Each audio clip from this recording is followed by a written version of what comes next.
ठीक है संजीव वर्मा जी, मुझे लग रहा है आप कनेक्टिविटी से बाहर हैं, तो मैं शांति प्रसाद भट्ट जी पर चले जाऊंगा, क्योंकि अगर आप स्टूडियो में आते तो आपसे बेहतर बात हो पाती है। आप सत्ता पक्ष के थे, ये भी दुख की बात है आप नहीं पहुंचे, फोन लाइन पर नेटवर्क नहीं आ रहे, आपकी खामी नहीं है। शांति प्रसाद भट्ट जी। देखिए, लगभग पौना घंटा हो गया है डिबेट में और बात वही निकल कर आ रही है कि सचिव समिति की बैठक में मुख्यमंत्री जी ने ये स्वीकारा है कि धरातल पे काम नहीं हो रहे हैं, नौकरियां इस राज्य में लग नहीं पा रही हैं। भट्ट जी, जो 2025 का जो लक्ष्य रखा गया है उसके करीब पाते हैं आप सरकार को? क्योंकि लक्ष्य तो रखा गया ना, 2025 तो आ गया, 24 तो जाने ही वाला है। हाँ, तो जो लक्ष्य है वो बता तो रहे मुख्यमंत्री जी कि रोजगार हम दे नहीं पा रहे, गांव का विकास हो नहीं पा रहा है।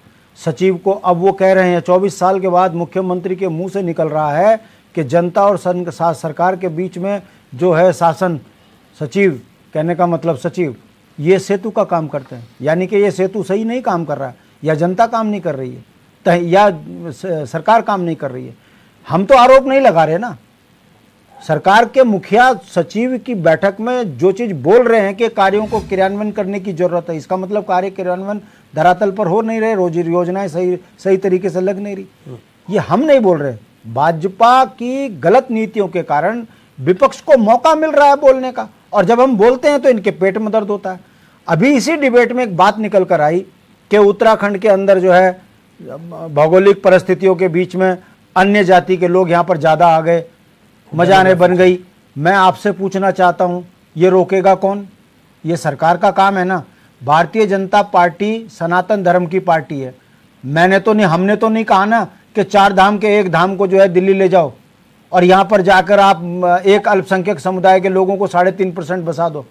हम यही तो कह रहे कि मूल निवास लगा दीजिए, भू कानून सख्त कर दीजिए, खत्म। अगर कोई बाहर का आदमी यहाँ बस जाए, बसा भी खुद ही रहे हो और डरा भी हिंदुओं को तुम ही रहे हो।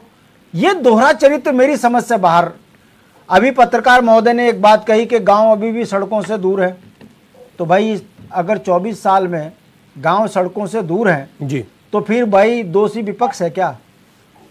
फिर बात निकल कर आई कि कांग्रेस ने इतने साल राज किया, तो भाई कांग्रेस को बाहर जनता ने बैठा दिया ना। आप बताइए, आपने इन 13 सालों में करा क्या है? हिंदुओं के बच्चों के रोजगार आपने छीन लिए। हम सर्विस क्लास समाज हैं, पहाड़ी क्षेत्र में पेंशन आधारित जीवन जीने वाले लोग हैं। आपने अग्निवीर खत्म करके हमारी देशभक्ति पर कुठाराघात कर दिया। आपने हमारी नौकरियां खत्म कर हमें मजबूर कर दिया पलायन करने के लिए। इसमें किसी अल्पसंख्यक का हाथ तो नहीं है। रवि जी, मेरा यह कहना है कि आप जब भाजपा फंसती है, अल्पसंख्यकों का ढोंग क्यों पीटती है? अगर उत्तराखंड की आप 9 नवंबर 2000 से पहले देखें तो जो उत्तराखंड का मूल निवासी था, वो चाहे लक्सर का अल्पसंख्यक हो, वो चाहे रुड़की का अल्पसंख्यक हो, वो चाहे हरिद्वार विकासनगर क्षेत्र का अल्पसंख्यक हो, ये लोग अपने ही राज्य में उपेक्षित हो गए। इनको तो यहां ना तो टिकट मिल रहा। आप बताइए, मंगलौर के अंदर टिकट किसको दिया? भाजपा ने, बढ़ाना को। ये कहां से है? हरियाणा से। कौन बसा रहा? भाजपा। और जैसी भाजपा पे आरोप लगाओ, लग जाते हैं हिंदू मुस्लिम। मेरा कहने का मतलब है, ये 64 लाख लोगों का राज्य था, 1 करोड़ 35 लाख जनसंख्या होगी। कौन दोषी है? क्यों नहीं उन पे कार्रवाई करते? हमको कब तक डरा के मारोगे ऐसे भाई कि हिंदू डर जा, हिंदू डर जा, तब तुम नौकरी करोगे, तब तुम राजा बनोगे, तब तुम सत्ता चलाओगे। मेरा यह कहने का मतलब है, अगर 64 लाख से 1 करोड़ 35 लाख जनसंख्या हुई तो ये दोनों राष्ट्रीय पार्टी दोषी। मूल निवास भू कानून यदि इस राज्य में खत्म हुआ तो ये दोनों पार्टियां दोषी। और जिस तेजी से उत्तराखंड की स्थितियां बदल रही हैं सिर्फ वोट के लिए, आप बताइए, वो कौन था? संजय बालियान था जो सहारनपुर का, जिसको कैबिनेट मंत्री बनाया। वो कह रहा मैं तो सहारनपुर को भी उत्तराखंड में मिलवा दूंगा। और यहाँ पे त्रिवेंद्र जी कह रहे मेरे जीवन का लक्ष्य है बहुत बड़ा कि मैं बरेली तक भी मिला दूं। ये कौन लोग हैं? इस पर भाजपा चर्चा क्यों नहीं करती कि उत्तराखंड के मूल निवासियों के हक पर डाका डाल रहे हैं? और जब फंसते हैं तो देखिए कितनी बढ़िया बात है, सचिव समिति की बैठक में बोल दिया कार्यों को क्रियान्वयन करो, नौकरियां लगाओ। अरे भाई, त्रिवेंद्र रावत भी कह रहे थे कि 1 लाख लोगों को हम जो है यहाँ पर जो है स्वरोजगार से जोड़ देंगे और 10,000 लोगों को जो है 6 महीने में नौकरी देंगे। अभी धामी जी की भी सरकार यही कह रही, नौकरी देंगे। दे किसको रहे हो? आज उत्तराखंड के अंदर सबसे ज्यादा प्रताड़ित अगर कोई समाज है तो वो हिंदू है। क्यों? क्योंकि हिंदू के बच्चे पढ़ लिख कर बेरोजगार हैं और जिनका ये डर दिखा रहे, मूंगफली वो बेच रहे, सड़क का काम वो कर रहे, मकान वो बना रहे, यहां तक कि डकैती भी उत्तराखंड में वो डाल रहे। एक चीज हुई, मुख्यमंत्री धामी ने लैंड जिहाद के खिलाफ जो है बड़ा एक्शन लिया, 6000 एकड़ भूमि मुक्त कराई है। उन्होंने कहा कि ये अभियान आगे भी चलता रहेगा। रवि जी, आखिर आप पत्रकार हो, माफी के साथ कह रहा हूं, कम से कम आंकड़ों में झूठ तो आप भी ना बोले। ये रवि बड़ोला मरा, किसने मारा? मरने वाला भाजपा का, मारने वाला भाजपा का। वीर बहादुर थापा मरा, मरने वाला भाजपा का, मारने वाला भाजपा का। ये तो अल्पसंख्यक नहीं थे। अंकिता हत्याकांड होता है, अंकिता को मारने वाला भाजपा वाला और अंकिता बिटिया का पिता भाजपा वाला। कितने उदाहरण दें हम आपको, और डर आप दिखाओ कि अल्पसंख्यकों का। मेरा कहने का मतलब है, ये जो छदम चरित्र है कि बाहर वालों को लाओ, 5 रुपए की रसीद कटाओ, फिर भाजपा से चप्पा चप्पा खाजप्पा कराओ, किसी नेता को पोषित करो, पार्षद बनवाओ, विधायक बनाओ, उसके बाद पहाड़ियों की संपत्तियां लूटो। ये हो रहा है या नहीं?